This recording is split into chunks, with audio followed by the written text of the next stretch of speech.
பன்னீர்ல ஏதாவது டிஃப்ரெண்டா ட்ரை பண்ணணும்னு நினைச்சீங்கன்னா இந்த Hyderabadi style nawabi curries try பண்ணி பாருங்க. சப்பாத்தி, நான், ரொட்டி எல்லாத்துக்குமே அட்டகாசமான சைட் டிஷ்ஷா இருக்கும். எப்படி செய்யறேன்னு சொல்லி பார்க்கலாங்களா?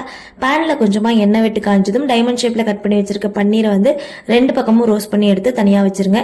இப்போ அதே எண்ணெயில 4 போல பெரிய வெங்காயம், 2 பச்சை மிளகாய் போட்டு நல்லா வந்து வதக்கிக்கோங்க. வெங்காயம் வந்து கலர் மாறக்கூடாது. அது கூடவே 1 டீஸ்பூன் சீரகம், 2 துண்டு பட்டை, 2 கிராம்பு, 1 ஏலக்காய் போட்டு நல்லா வதங்கணும்னா ஆறுனது மிக்ஸி ஜாருக்கு மாத்திட்டு 1 டேபிள் ஸ்பூன் இஞ்சி பூண்டு விழுது. இது கூடவே வந்து அரை மணி நேரம் ஊற வச்ச முந்திரி, கசகசா போட்டு நல்லா மைய விழுத அரைச்சி எடுத்து வச்சிருங்க.